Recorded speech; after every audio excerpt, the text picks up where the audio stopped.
we got into a lot of the things that I would love to talk about today, the recruiting process and dealing with players and trying to build the winning ball clubs. You were a player who had the fortunate opportunity to play in the SEC. Oftentimes, I spend time talking about the level of talent that is in that conference. I can remember back in my freshman year of college, the first couple weekends I started off, I was a hitter and was just okay. And I remember talking to my dad of like, man, this is tough. I think I'm, 4 for 23 or something in my first 2 weekends. It's definitely an extremely high level where you get sharpened from every angle.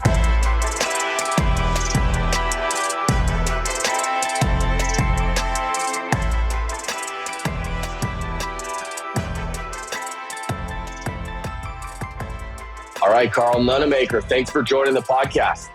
Appreciate being here, Matt. No, we've obviously had many conversations, but I've been looking forward to this episode. I feel like the last time you and I had a really good conversation wasn't that long ago. And we got into a lot of the things that I would love to talk about today. The recruiting process and dealing with players and trying to build the winning ball club. So, no, can't thank you enough for coming on. I guess where I would like to start this is you were a player who had the fortunate opportunity to play in the SEC. Mm-hmm. I think as I describe to a lot of these high school kids out there today, oftentimes I spend time talking about like the level of talent that is in that conference. What, as a player, now as a coach, like help me understand really the special nature that is the SEC. Yeah. I can remember back in 1999, my freshman year of college, the first couple weekends I started off, I was a hitter and was just okay. And I remember talking to my dad of like, man, this is tough. I think I'm, 4 for 23 or something in my first 2 weekends. And we started to think about it. And that guy you just faced was the best pitcher in the state of, Alabama. And this other guy was the best pitcher in the state of South Carolina. And what you're getting is an all-star. SEC type players oftentimes are the best player that has come from a town, right? Or the best player in the last 5 or 10 years. And so it's definitely an extremely high level where you get sharpened from every angle. And back then, more guys probably signed pro. I guess, the minor leagues was thought of, pro baseball could really get the first and second and third rounders that they wanted. And today, you even see some more guys turning down pro opportunities. I feel like probably from a high-end talent standpoint, we probably have a little bit more in the league today of guys that are making a decision for their long-term career to start it in the SEC. And it's made for an extremely high level of competition. Yeah, so and I know you know this, but obviously our listener traditionally is somebody who, it's a mom or a dad who has a son, say anywhere from 12 to 17, 18 years old, or it's the player kind of in that window as well. I know a lot of kids, as they're evaluating where I want to go to school, if they're fortunate enough to do that, oftentimes do want to spend a lot of time thinking about where do I feel like I can go and they're going to make me a better baseball player. Because I think the goal long-term for any one of these kids is, I want to play professional baseball, right? So if they choose to go to college, they certainly want to make sure it's with a university that has, whether it's guys like you who play professional baseball, right? Guys like Gabe as well, who's obviously with you on the staff. But as you recruit these kids, like how much does it turn into you feeling like you need to sell them on the development? Or how do you handle those conversations? Because from my perspective, right, I get questions all the time of, hey, what's the smartest move for me? Should I sign or should I go to college first? And I think it's not cookie cutter. It's not what's good for one guy is not good for the other kid. There's a lot of factors at play. A lot of what we talk about oftentimes is, well, they're going to consider what money they're being offered, right? If they're going to be offered a lot of money out of high school, then maybe it's too much for them to pass up. But think for a moment about a kid, let's say, could sign for a little bit of money, but also has the opportunity to go to college and really turn himself into a dude there, and then maybe can improve his draft status at that university. How do you handle those conversations with both the parents and the player? Well, a lot of kids that get that opportunity have two great choices, right? And a lot of people don't have that kind of freedom to make those decisions. oftentimes, in my experience, it comes down to, you live one time. And deep down inside, what does that player really want to do? Now, obviously, Matt, you do negotiations for a living and things like that. There are times where maybe a player doesn't have quite the freedom based on their background and where they are financially and things like that, where they might feel like they need some money earlier and they want to take the sure thing.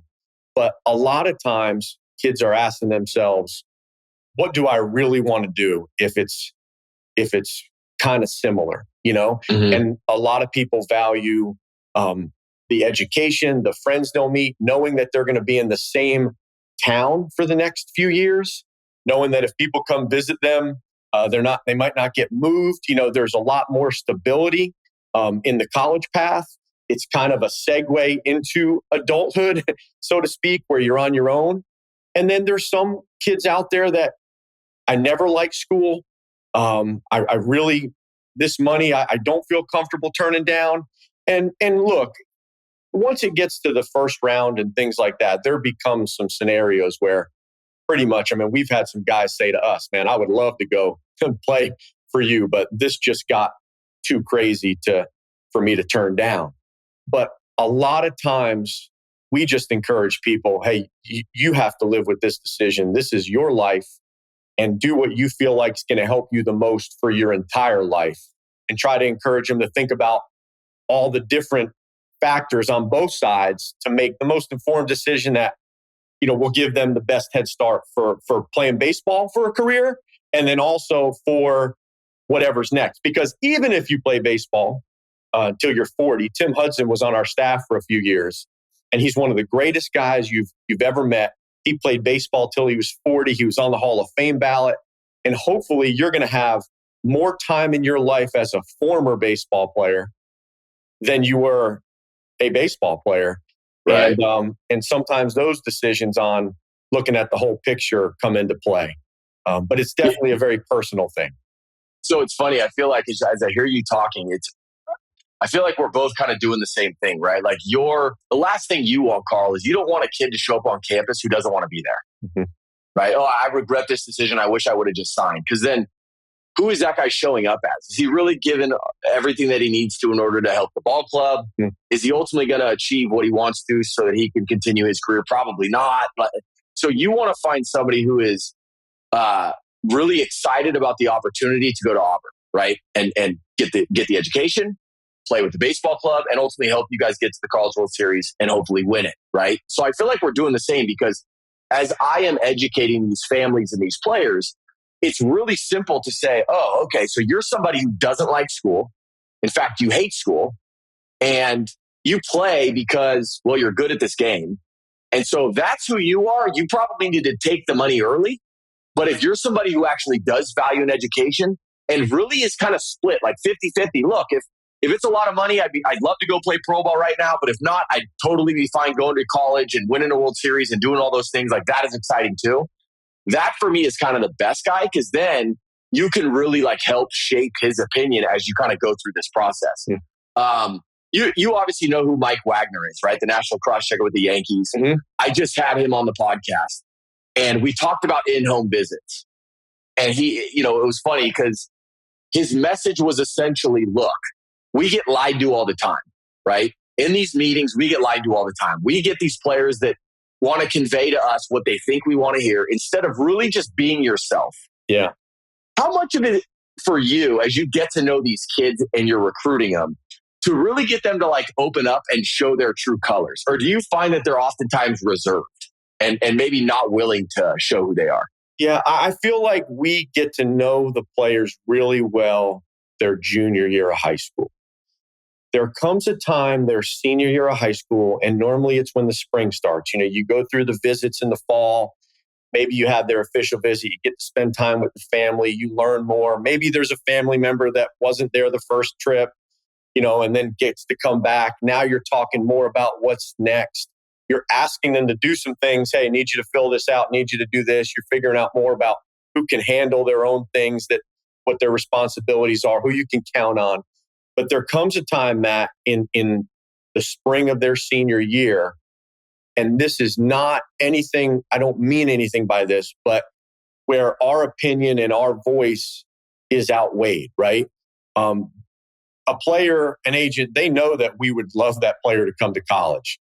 We're not talking a lot in February and March and April to a senior. We're encouraging them, go leave a legacy where you're at. Go be a leader. Go help win a state championship. What's the best way to get ready to come to the SEC, to come to a place like Auburn, is to be great where your feet are. But what they're also navigating, if they're a really good player, and now most of the players that come to the SEC are being scouted. It's very rare where a good freshman didn't have to turn down some sort of draft opportunity, right? But they're talking so much to scouts and figuring that side out that we don't have as much pull. They're so busy answering the phone, having in-home visits, doing all that we kind of lose an opportunity sometimes to keep growing that relationship in that moment. But I always think actions speak louder than words. I mean, you can tell a lot about somebody by how they treat their teammates, how they treat their family, how they play, how do they handle, do they run hard when they fly out to the outfield, or do they put their head down and not get the first base? At the end of the day, that age-long saying, actions speak louder than words, is something that we probably spend a lot of time focusing on to see what type of person, student, teammate, we have coming to school. Yeah, it's funny. I feel like there's so much noise out there. There's so many things that players are focused on and worried about that they lose sight of kind of the most obvious things. It's like common sense, right? Do you think a coach wants to see you play the game the right way? Yes. So what does it mean to play the game the right way? Yeah. Run out ground balls. You fly out, like you said, run it out, right? Take a hard 90 out there when you're going to take your position. Run hard into the dugout. Like, those are the things that I was taught, obviously, in high school, and I played baseball at a junior college and there as well. But that's the stuff that is easy. And so I think sometimes so many players are so worried about the rankings and like where I line up with all these different things that they lose sight of like, actually, what do these coaches want to see? Which leads me to my next question.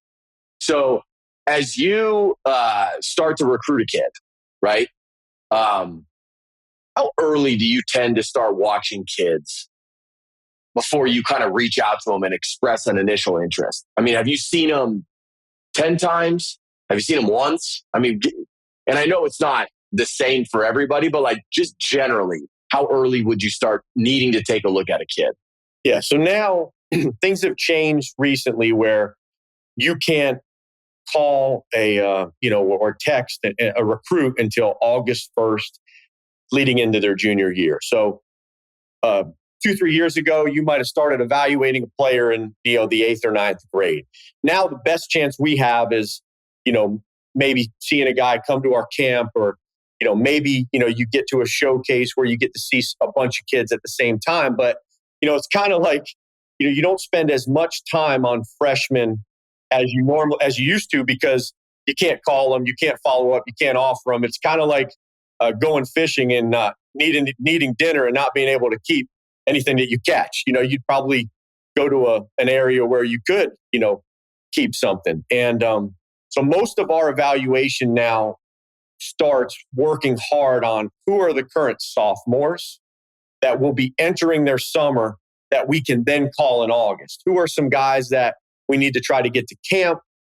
Because the only place where we can have a face-to-face conversation, or even a conversation on the telephone for that matter, is at a camp. Can't be a recruiting conversation, but getting to know somebody is part of the process of learning and educating yourself on a program. So that's step one, is who do we need to figure out, and who do we need to maybe try to get to camp? And then who are the teams that seem to have a good handful of prospects where, maybe this team has 6 or 7 really good players. Where are these teams going to be? It used to be where our summer, we might spend, a week watching the rising seniors, a week watching the rising juniors, a week or 2 watching the rising sophomores, a few days watching the rising freshmen. Now I think you're going to see recruiters watching the kids that are entering their junior year a lot to figure out who they're going to offer. And then also the kids that maybe are committed that are going into their senior year, just to see, Hey, what type of player is this guy? Is this guy seem like a draft pick and things like that? So it's a lot later than it used to be. But to answer your question, it might be 3 or 4 looks, to start feeling like you have enough information with some conversations on who their coaches are and things like that to get a feel whether you'd like to pursue them or not. No, and I think college baseball has changed so drastically in the last, really, it's funny, like 90 days, but also the last 2 years. Yeah. The last 5 years. With the advent of social media, I think it's something, and I would imagine you do the same thing as I do. Like, look, social media is a tool on some level. Like, how do I utilize this tool to benefit us? So anytime you can maybe learn about a kid who you wouldn't otherwise know, that's important. Is that how you guys have found that you've really used social media? Yeah, I think some players that do a nice job of putting some videos up on occasion and walk that fine line of not maybe loving themselves too much, but just kind of keeping the world notified of how they're doing. I like it when, maybe they're doing it and it doesn't seem like a professional production company is doing it. Sometimes you might feel like, or maybe they care enough to put some stuff out. Seems a little bit more organic. Those are great ways to get a look at some guys. I always think that football and basketball have been years ahead of baseball. And if you look, football recruiting is probably the furthest ahead. And they have used video for a long, long time. And we would have laughed at the thought of using video 10 years ago. Obviously, we all learned a lot through the COVID time and relied on contacts and video a lot more than ever. And I think we've learned that we can do a lot of our job by seeing some video, backing it up maybe by talking to a coach, figuring out what that player's stats are, and really getting a little bit more of a picture of what type of athlete, what type of body of work this guy has. So we are using it a lot more. And then also social media from a standpoint of some of the recruiting services that are out there, whether it's Prep Baseball Report, Perfect Game, just maybe they're tweeting stuff out about some players. And, at Auburn, we're in Alabama. We're about an hour and a half from Atlanta. Obviously we're paying a lot of attention to our state, a 4 or 5 hour radius of who are some kids that might be in our footprint. We will recruit anywhere, but really looking hard at that. And a lot of those are ways where you find out about somebody. The best, one of the best freshmen that we have, went to an event and was great and people raved about him and we saw some video and it was during COVID and, kind of recruited, there's some stories where you recruit somebody off of a video and a couple really good recommendations. And it can happen a lot of different ways, but social media is definitely a powerful tool these days for us to get information. Have you found, I want to get in a little bit with the rule changes, right? I think one of the biggest ones, well, there's two really. Like obviously we have the NIL component, which we can talk about, but what I want to talk to you about right now is more about the roster size and like how that has changed. What I would say is like the challenge of college programs, right? If I could describe what college felt like anyways, at least when I was going to school, even after though, it was, look, I want to choose a really good school that can develop players. I'm expecting to go there my freshman year. Maybe I'll play, but if I don't, it's okay because I'm going to learn. And it's going to put me in a great spot come my sophomore year to really like supplant myself in that program and be a guy, play there my sophomore, junior year, and then leave out of the draft. That's like what it felt like. That's what college baseball felt like. Yeah. And with the roster change, with the transfer portal, with all these different things, it really feels like, okay, wait a second. As a player, I got to choose a program that I feel like I can really make a dent my freshman year, number one. But from the team standpoint, it feels like, well, wait a second. We really got to make sure that the guys that we are having committed are capable of coming in day one and playing. Is that fair to say? Yeah. Used to be that, for a while there, we had 40. It's really a combination, Matt, of the roster limit and the transfer portal. Okay. Because there was a while there where, for a long time, if a player were to transfer Division I to Division I, they would have to sit out a year. So that really would discourage a player. A lot of kids are saying, hey, I want to be in college for 3 or 4 years.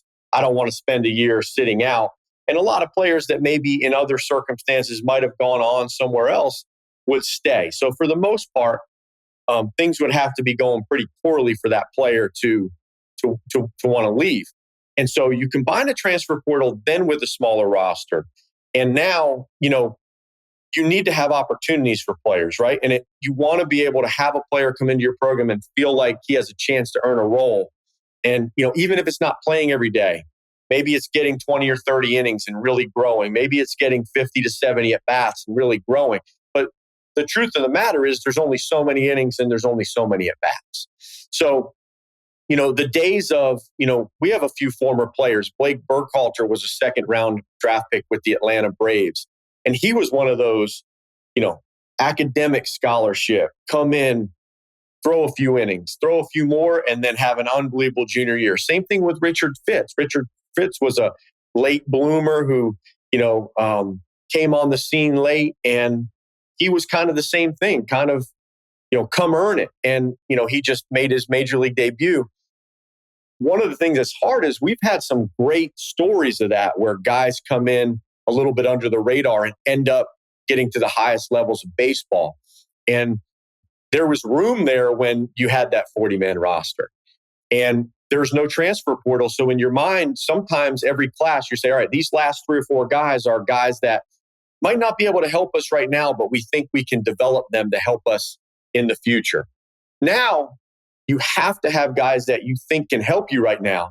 Because even if you like them and they don't get an opportunity to play, they might not see it through and stay in there. So some of the best players we've had have kind of scuffled as freshmen or scuffled in their first year and gotten through that adversity and then gone on to do great things. We have to have players that are somewhat complete products that have a skill or a tool set that can now help. Doesn't mean they need to play every day.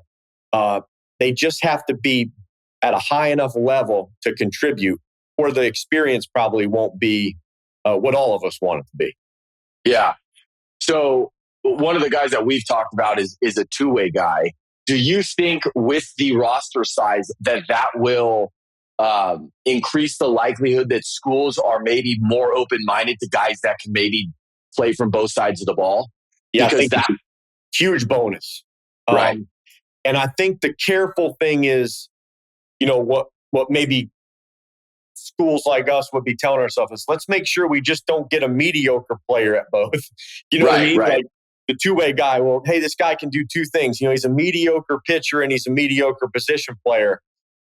You're not looking for someone to be, I don't think that's really going to be it. It's going to be somebody that is at least really, really good at one. And if they're really good at both, that'd be great. But man, this guy we think could be in our top, 5 or 6 pitchers one day.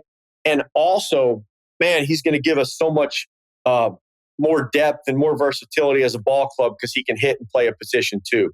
Those guys are going to be really, really valuable to their team. And really, as a player, you want to be valuable to your team. Like you want your teammates, the guys to your left and right, to feel like you're helping to push the cause and helping to win ball games. And somebody that can do a bunch of things has more value to a team and can help a team win in more ways. Yeah, no question.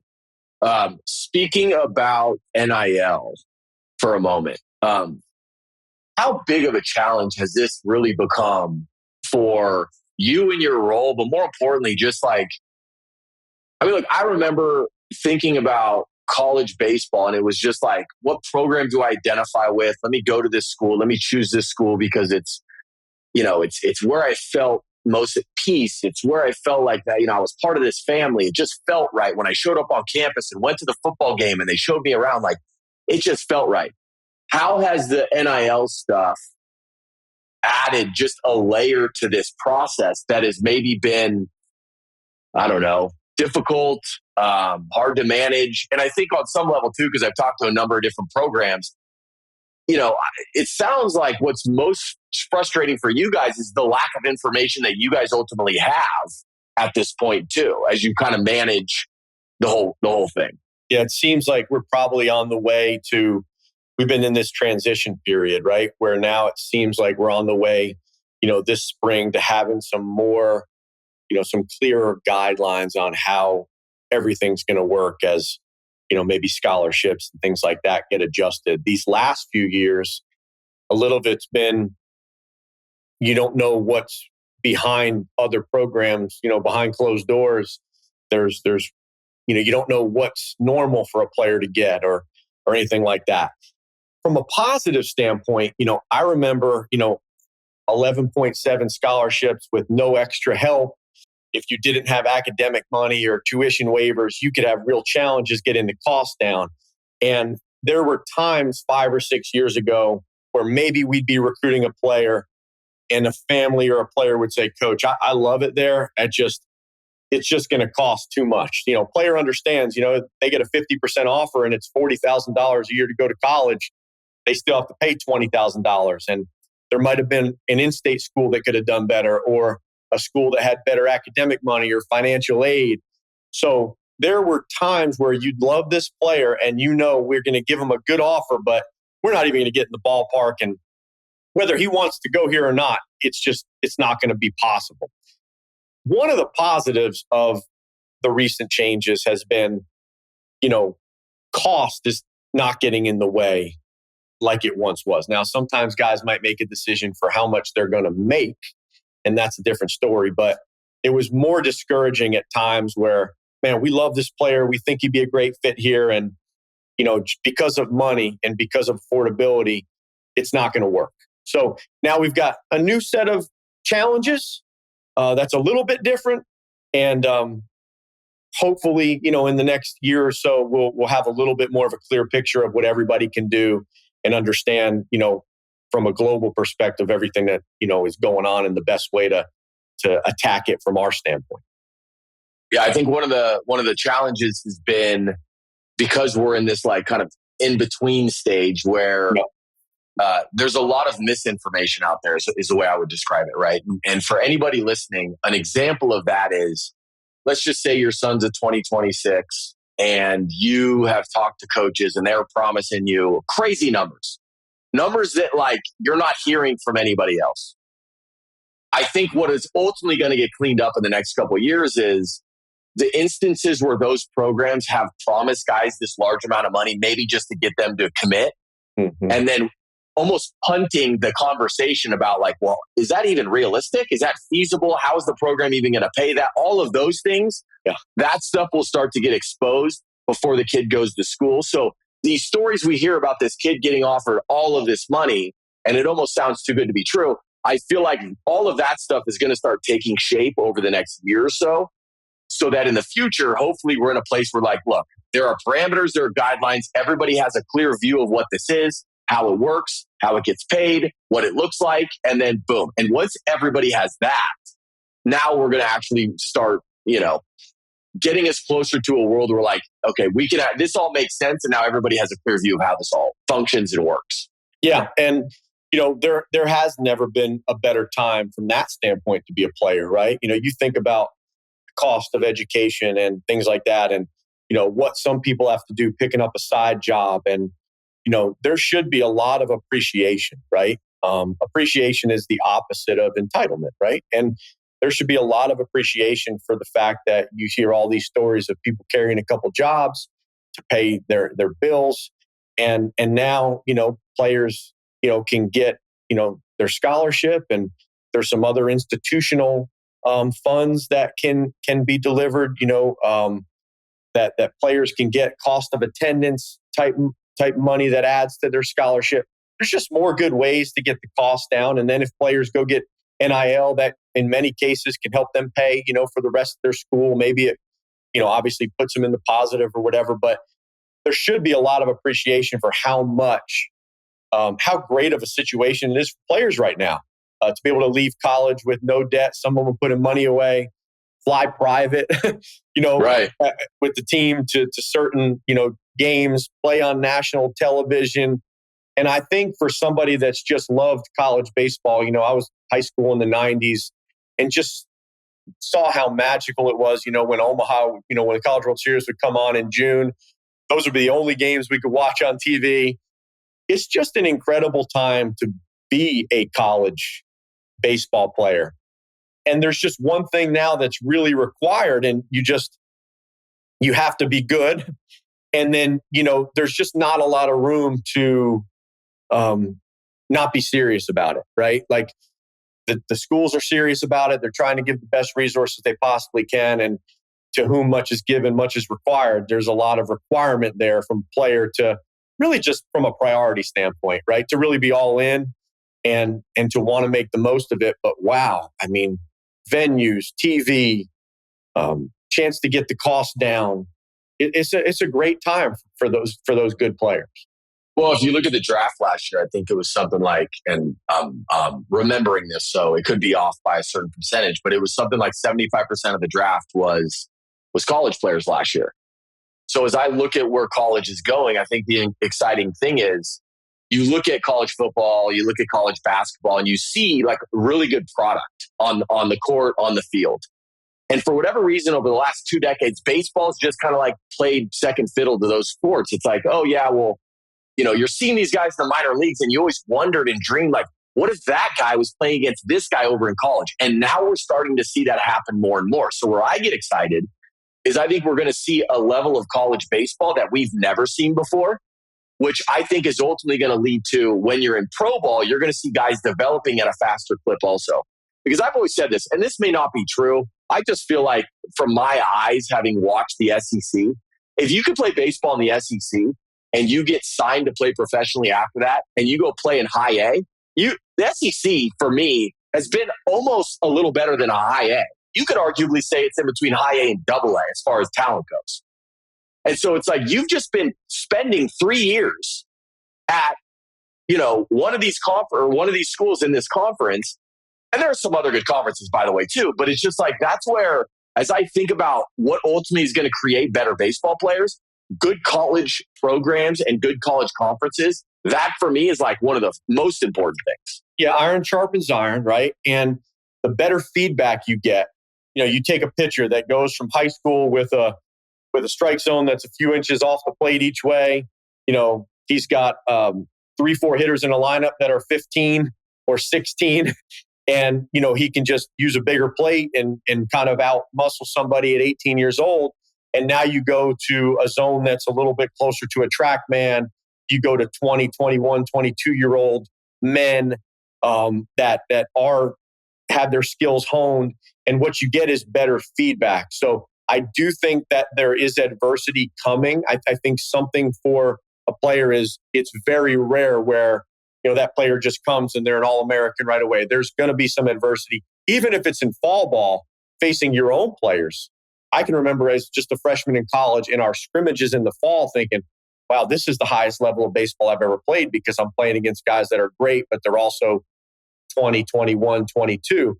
But you get that feedback and you get some failure to figure out, maybe I can't throw that pitch right there. Or, I'm going to need to locate something else. Or if you're a hitter, I've got to shorten my swing up a little bit. And I think what that does is creates adjustments throughout the journey a little bit more that get forced upon a player. So then when they get to that next level of baseball, it's similar and they've already had to make some of the adjustments to clean their game up. And it helps for earlier success to have been challenged and put in the fire for the last couple of years. So, Karl, you mentioned one of the rule changes recently, which is you guys cannot contact players now until August 1st of their junior season, right? What has that done to, it's obviously held everybody up, but as far as like that date goes, I can just speak from experience, on August 1st this year, it was like everybody was just calling everybody at the same time. And how challenging is that? Because again, roster limits have been reduced. Mm-hmm. You now have to wait to reach out to these guys. Mm-hmm. So now as you make that initial phone call, how challenging is it? Because everyone else is doing the same thing. There's some positives of everything, right?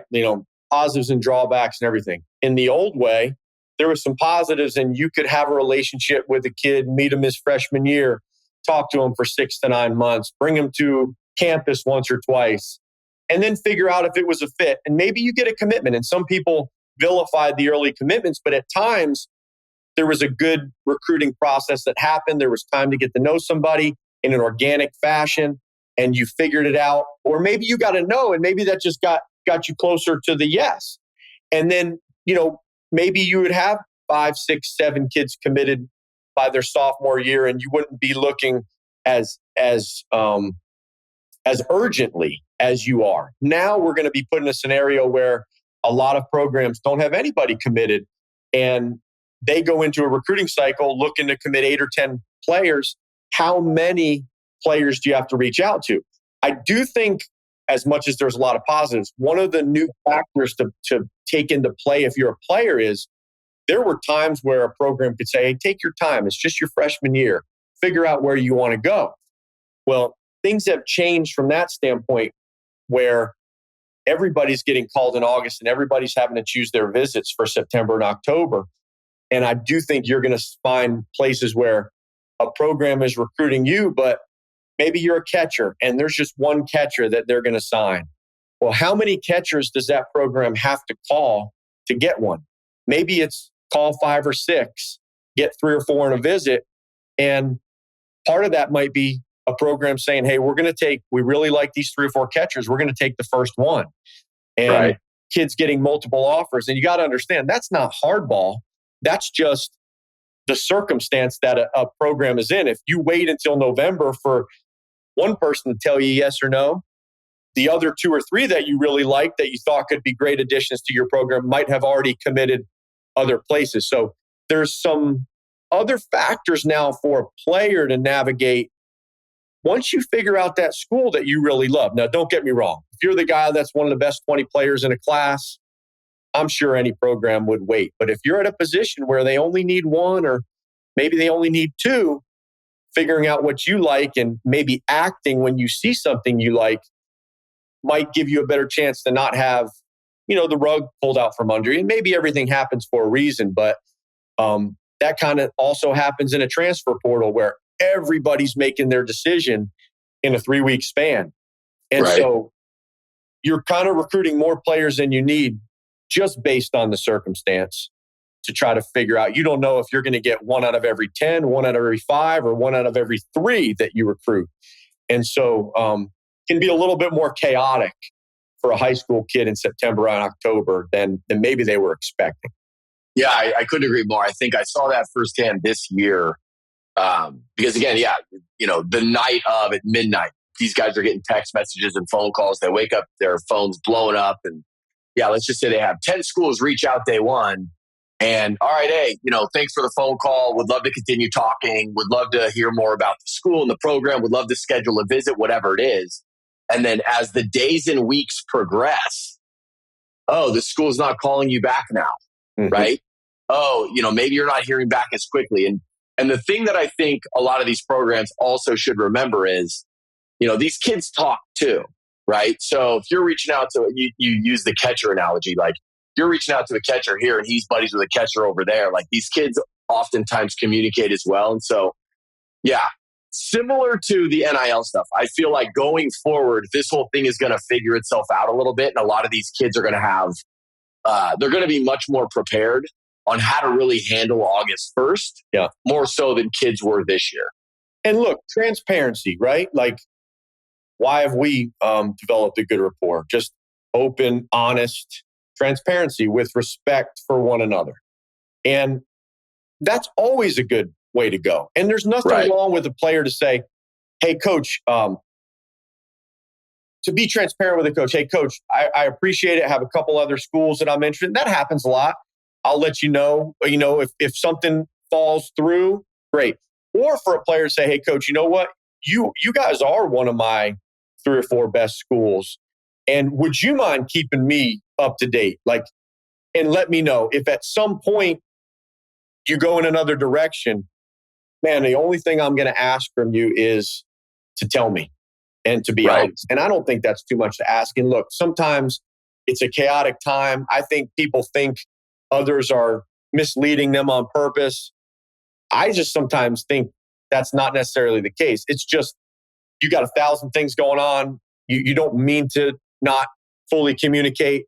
Maybe the first call wasn't great, to where you didn't get around again, but maybe the player thought that call was better.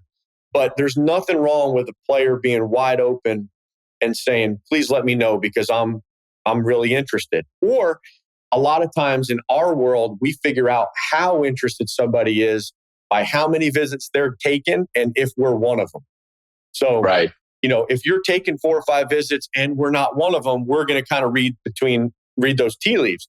But if you are taking a visit to one of these schools and you're committing that weekend, it's fair to ask those things because that time is really valuable.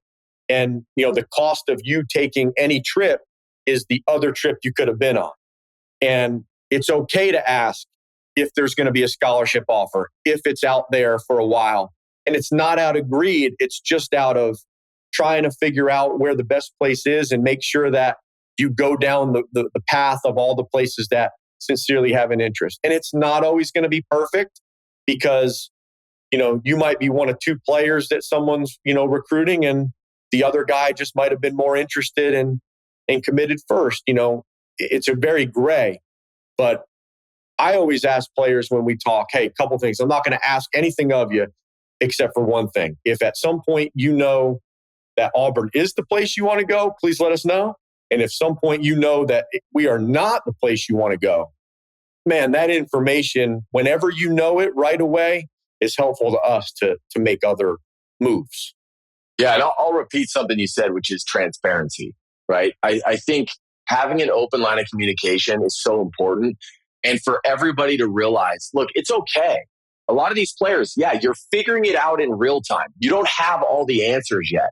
But the more you withhold, feeling like I can't share this information despite the fact that I feel this way, well, now the school is trying to, read between the lines and figure out well, what does the silence mean? Is he committed somewhere he doesn't want to tell us? Is he down the road with someone else he doesn't want to tell us?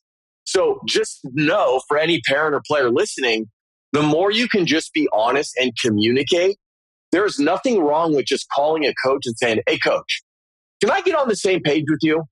I've got several questions I'd like to ask you. I don't really know how this goes. I'm not really sure what I should be thinking. But there's a mental model out there, and I think it's like Occam's razor, and it's assume positive intent. And I could be getting that one wrong, but it's assume positive intent, which is what happens sometimes with people as they're thinking something is happening behind the scenes. They're not assuming that there's positive intent there. They're assuming, maybe they're manipulating. Maybe I can't trust them. But what if for a second you just assume that what this coach is doing actually isn't what you think it is? He's not trying to screw you over. He's not trying to do anything to you. Maybe he's gathering information. Maybe he's at practice and he's actually not on his phone, right? So there's nothing wrong with reaching out to the coach and just saying, hey, coach, you got 5 minutes? Let me know. Would love to just pick your brain about something just so we can get on the same page. And Go ahead. And in today's day and age, a text message is great. Sometimes it can be the player calls out of the blue or something. It's just so easy with text for us to not bombard a player, and try to get, on August 1st, a lot of times we'll send a text message. Hey, know you got a busy day. Let me know, or, call us.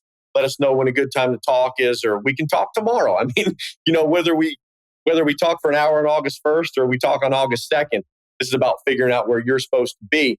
But I always think if we, in any relationship, can understand what the other person's motives are, right?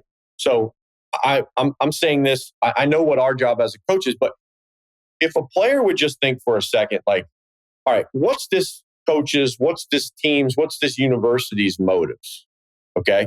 All right. So the coach we get judged as coaches by how our players play and act.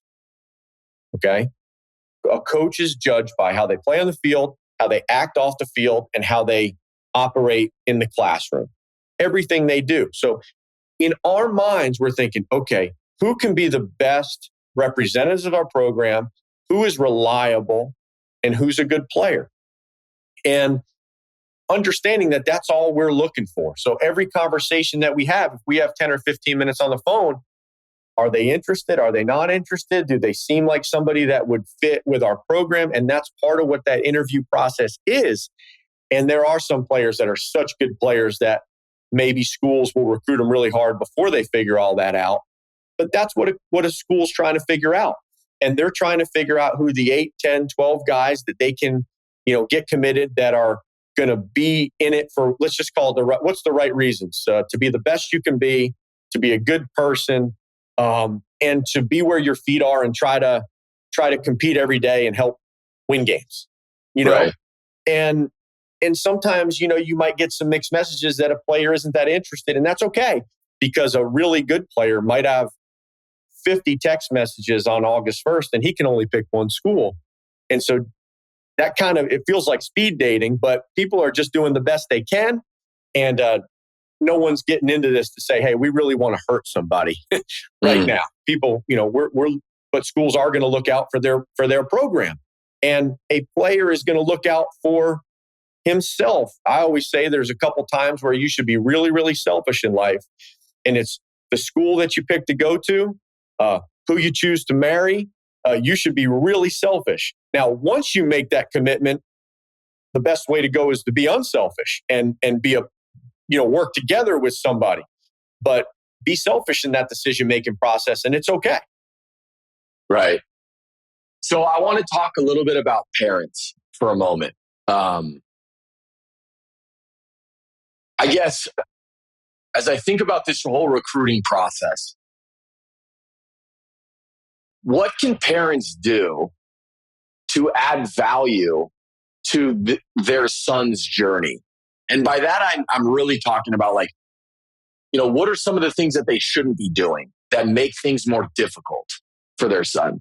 And this isn't players who have committed. This is just in general what you've seen, whether from the time you were a player up until now.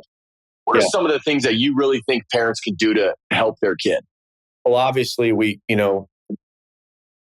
you're trying to set your child up to be happy and successful and things like that. And in anything, whether it's going to play baseball or doing anything in life, they're going to have to be on their own and they're going to have to be responsible for what they do.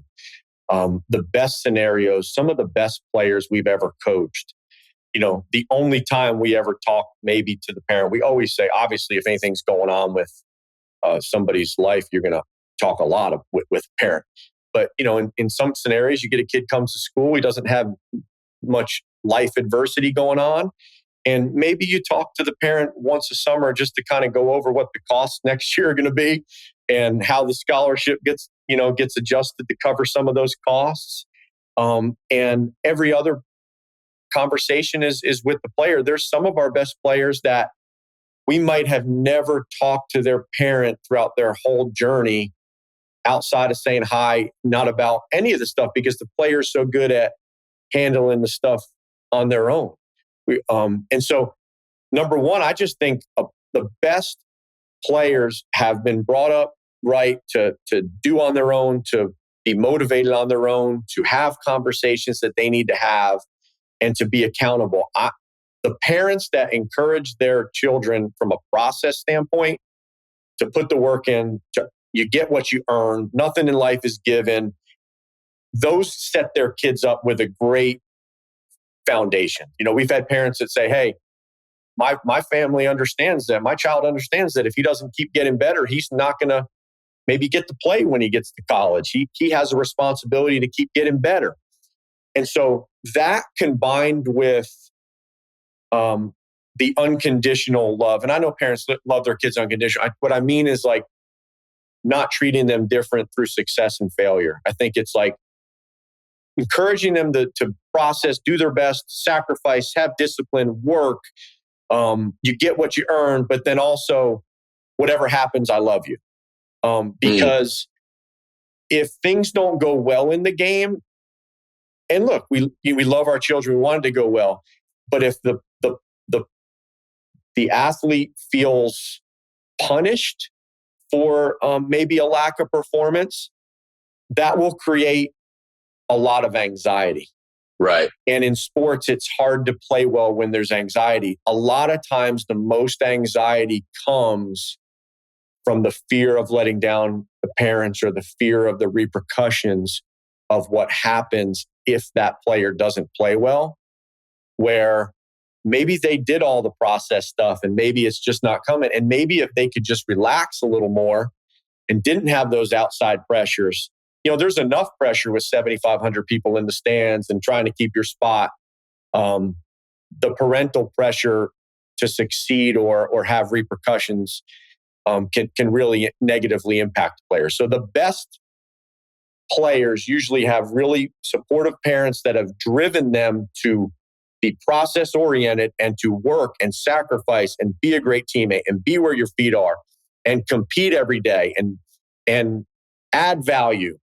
But then also, hey, it didn't go great today. I still love you. Right.